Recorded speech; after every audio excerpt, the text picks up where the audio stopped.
Imagine that each morning when you wake up, you're smiling and looking forward to your day, knowing that you're happy even while dealing with grief and loss. The Grief and Happiness podcast inspires, comforts, and supports you with each new episode. For more support, check out the Grief and Happiness Handbook and cards. I welcome you to listen to this podcast and discover endless possibilities for your life. Aloha. I'm so happy you're joining us today for a conversation with a just delightful guest. Something. Yes. For a conversation with a delightful guest who actually lives here on Maui with me, which I love to have a local, so to speak. This is Shauna Dukes. I had her on my podcast a long time ago, so you may have heard her before, but lots has changed with what she's doing, and I'm so impressed with what's happening with her. So I invited her back to give us an update. So welcome, Shauna. Thank you, friend. Thank you for having me back. Can you tell us a little bit about you and what you're up to now? So last time I was on your podcast, I had just published my book, which was Even If, a holistic approach to living a joy-filled life with loss. And I think that even then I hadn't really fully owned grief as part of my journey. I felt like I never really wanted to write a book. I never really wanted to have a podcast. I never really wanted it to be about grief. But I love that saying, if you want to make God laugh, tell him your plans. Oh, that's good. Yeah, right?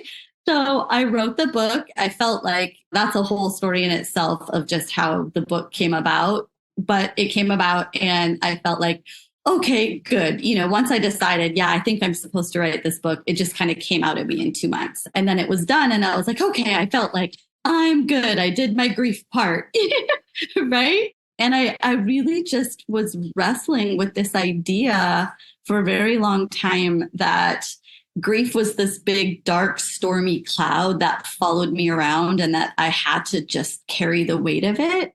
And something has shifted in me these last couple of years, really, and the work that I've been doing on myself, that now I actually think that grief it's so sacred. It's beautiful. It's love. It's really actually an honor that I get to be in this space with other people who know what suffering is in this life. And losing someone we love, losing a child, you will suffer. You will suffer the worst kind of pain because there's nothing that can fix it. You have to learn how to manage your emotions and live with it. And so, I think this shift of perspective for me has allowed me to step into this space where now I have a coaching program for moms who have lost a child called Holistic Grief Academy. And instead of viewing it like this dark, stormy cloud, I'm actually so honored. I'm so honored that I get to steward the hardest parts of people's life. And yes, it can be heavy and it can be hard, but it's also so beautiful because I think a lot of people reach out to me all the time on social media and people within Holistic Grief Academy, some of my moms, and they're like, you're helping me. And I'm like, the most beautiful thing is that you're also helping me. You are all part of my healing journey too. So I think when you just are wrestling with grief and you're not really owning it as part of who you are, there's this like conflict, right? But when you're like, nope, this is it. And it's actually beautiful. And it's a part of me missing my son. Stepping into that has allowed so much growth and healing and beautiful opportunities in my life. That's so beautiful. I see it that way too with the work that I'm doing. I'm just so grateful that I'm able to have all this available to me, that I can use the internet and I can reach people around the world and really connect with people in a deep way. There's something I think about trying to just find somebody in your community in person, which is nice, but you're always going to run into them in the grocery store or something, where when you're dealing with somebody online like this, you can go just as deep as you want to, and you never have to worry about any kind of judgment or anything else because there's no reason for it. Yeah. So it's this beautiful space that we've created.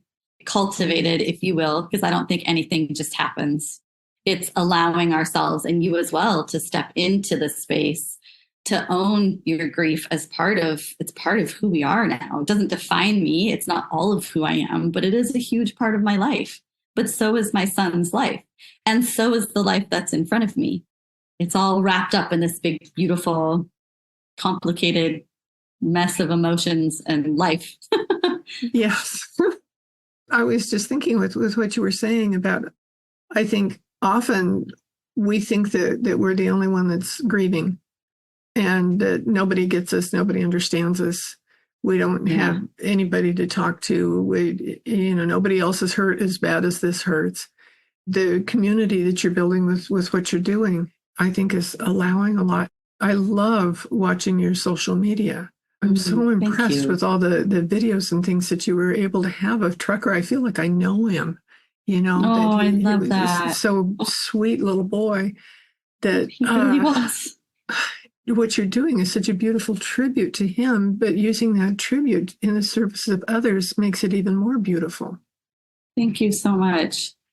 That's it, right? If you can find purpose in your pain and still be able to honor the life that was lost, I mean, that's what we're here for. I think that's another thing too. I think when you're not fully owning your story, even when it's really, really hard, which ultimately is what I was doing, you're not allowing for this genuine, authentic connection that comes when you allow yourself to be vulnerable. And I always like to say that vulnerability is hard for people because it's really uncomfortable, but vulnerability is a superpower, because what happens is when you show up and you're vulnerable and you own your shit, sorry, excuse my language, whatever it is, right? What it does is it creates a safe space where other people feel safe to do the same.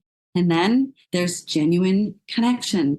There's authentic connection. There's healing. All of these beautiful life experiences happen out of that. So I always like to say, hey, vulnerability, don't be scared of being vulnerable. And some people can't handle it, and it's okay. Goodbye. Because the right ones will be able to handle it. And those are going to be your people. That's right. That's an interesting point, too. I think it's important that I know the people that find me and come to my gatherings that we do on Zoom are the people who are supposed to be there. They're people from all over the world, every place from Saudi Arabia to England to Australia to lots in Canada. Besides on the mainland, there's a lot from there.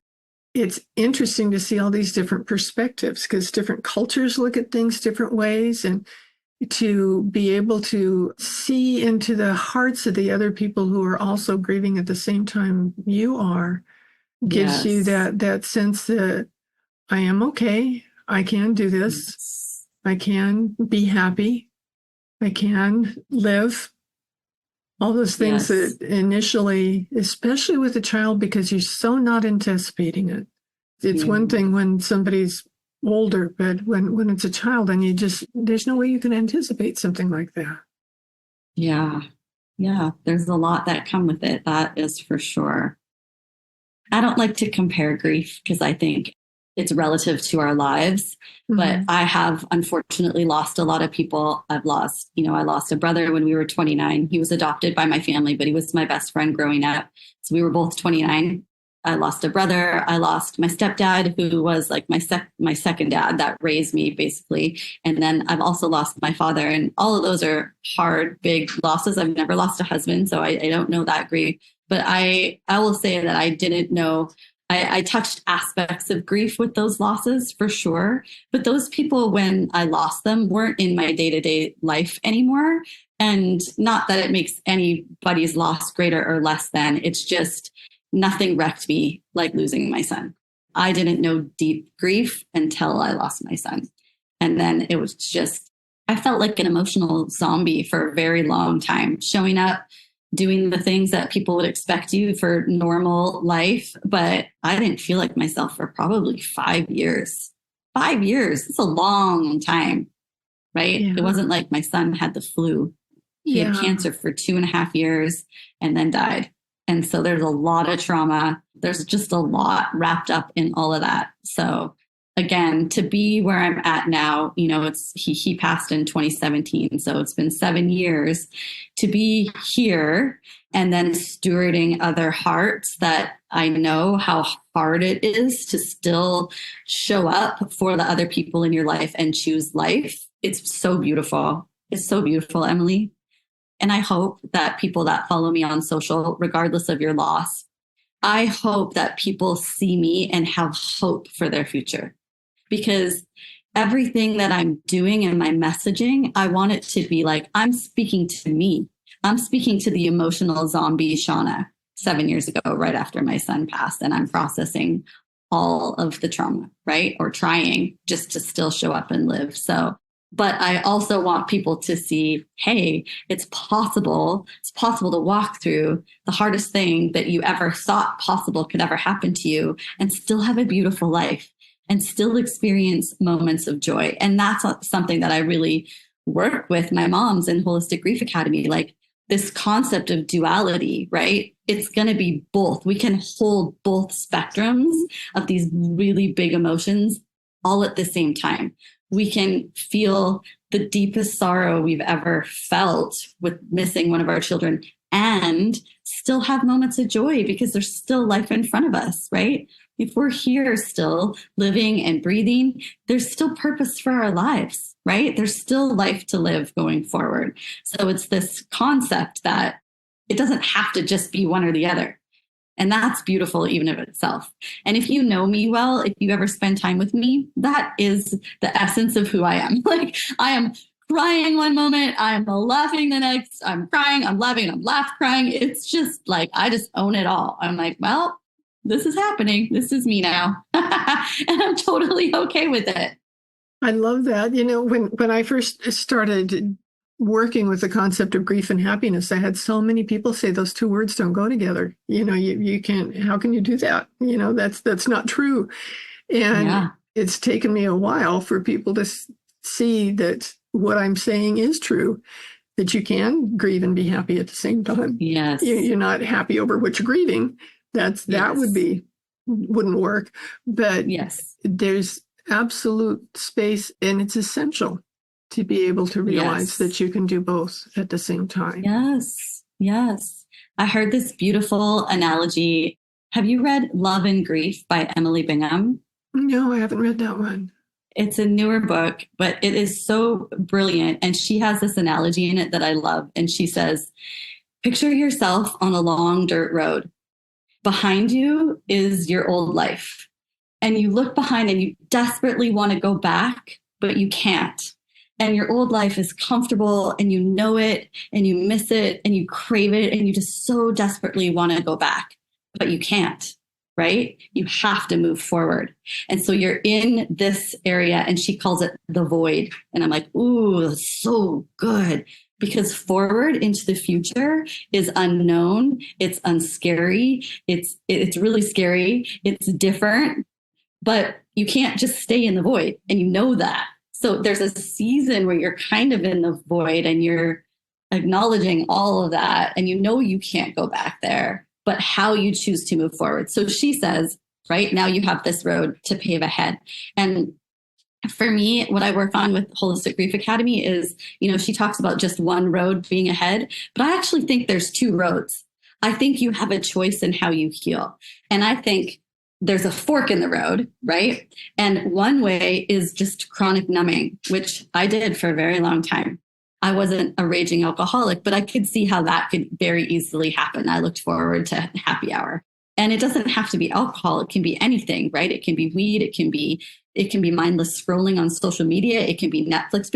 There's all kinds of numbing, just anything to just not feel the pain, right? So here's the fork. You got to move forward. You can go down chronic numbing. And the thing is that when you lose a child, culturally, nobody would bat an eye. If I did become a raging alcoholic and I was just homeless at Baldwin Beach, everybody would be like, oh, she lost a child. Like everybody would just be like, oh, that's just what happened to Shauna after she lost a child. And that happens, right? So my point is that the other way is that you realize like you still do have a life to live and you can show up. And although I think there's some loss, we never really will fully heal from in this life, some healing will happen and has to happen so that you can still experience joy in this life. And there are things that you can do to cultivate an environment for optimal healing. So the fork in the road is you have a choice, right? You have to move forward. And that's just the reality of it. I love that. That's so important. It's so easy to get stuck. You can just go over that cliff, and it's really hard to climb back up. But it's also so important to realize what you can be happy about, what is good and beautiful in your life. I sit here in Maui and just sit out on my lanai and look around and think I am so grateful that I live in this incredibly beautiful place. I just had a message from a friend of mine who lives where I used to live this morning saying that she was in triple digits and they were repairing her front door so they couldn't turn the air conditioner on. And I thought, so glad I don't live there anymore. I'm so grateful for weather. I'm so grateful for blue skies. That was something in California I didn't see a whole lot, in the beautiful clouds. So, and those things seem superficial, but they're not. When you can just embrace all the beauty and happiness and joy and the love that you do have, and your love doesn't go away. If your child dies, the love isn't gone. So you still hold that love in your heart. And when you focus on you have that love always, as you do for your other children. It's not like the rest of your children are less important because their brother died. In fact, I love to share the story. I'm not wearing it today, but one of my favorite necklaces is right after Trucker passed, because I have 4 children and Trucker was my baby. So right after Trucker passed, I had a lot of people send me jewelry, which I'm so grateful for. It all was just so sweet. And a lot of the jewelry had Trucker's name on it, which I love. But the most special piece to me was from James Michelle, which I never met her. I believe she has a cancer story as well. But her jewelry is amazing. Anyway, she sent it to me and it was a pendant with a little rainbow and it had the first letter of all of my kids. Oh, I looked at it and I was like, oh my gosh, this is so thoughtful. I get goosebumps thinking about it because you don't just love the one you lost. Obviously, that's a big part of our story in our life and our family dynamic has changed. But all of my kids, I love them the same, right? So I thought that was just so special. That's really beautiful. It was kind of similar with my situation with 2 husbands. People say you can't love 2 husbands at the same time. And I said, well, how many children do you have? You love them at the same time. I love them in a different way. And that when Ron was here and Jacques wasn't, it wasn't their physical presence that I was loving, but both of them will always be in my heart. They both aren't here in their physical presence now, and I still can be happy about that love that I'm carrying. Yeah, and it will always be there. Yeah, I love that. That's so beautiful. I think that too. Your love just grows, right? And you don't love anyone more or any less. It's different because they're different people, and you have a different relationship with them. Yeah, not greater or less than, just different, and it just expands. Yeah. Everybody that you love or know is different, and your relationship is different with everybody. And I think realizing that is a big deal, that a love for a husband or a love for a child doesn't have to be only a certain way. It's whatever it is for you. Yeah, I love that. That's so good. So tell me about your coaching. How do you do that? And how does somebody reach you to take advantage of that? It's an online platform, so anybody can join from anywhere. We have weekly group coaching calls because I think that, you kind of touched on, but one aspect of any kind of grief is feeling lonely. And I like to say all the time, I don't like to say this, actually, it's just a story I like to tell. But one night shortly after Trucker had passed, I was crying myself to sleep in bed, and my husband grabbed my hand and he's like, you don't have to be alone. And I grabbed his hand. It's like twice the size of mine. I was like, I love you so much. Thank you so much for saying that. And there's nowhere in the world I feel safer than lying next to you in our bed, holding your big, strong hand. But the truth is we can both be crying about the same thing and experiencing something totally different, because like we were just saying, right? We both had a different relationship with our son. A father's love is different than a mother's love. It's not greater or less than, it's just different. So there's this aspect of grief that just is lonely.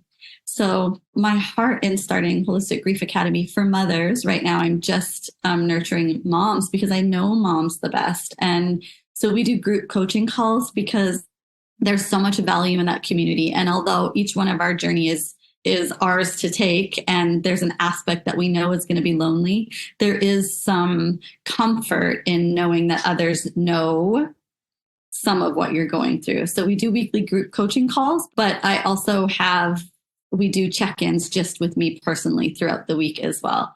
And then what comes along with Holistic Grief Academy is an online training program. So there's a lot of lessons that they can go through individually on their own, which is special too.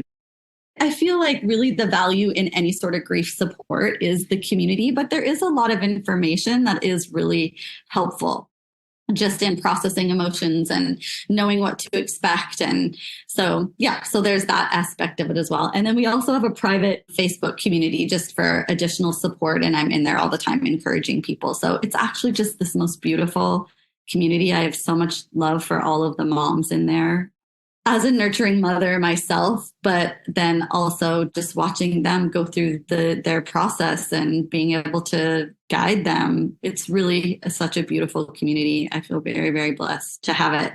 Wow. That sounds like such a fabulous approach to what you're doing. It's really holistic, goes in different areas. It's just not narrowly focused. I love that.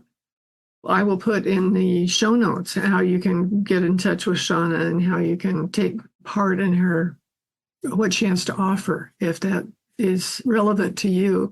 And share with others if you know somebody else who could use something like this. So many times people don't know where to go or don't know what resources are. And if you know about a resource that either Shauna's or my resource that you could share with somebody who could really use it, that could be the greatest gift in the world that you could give to them.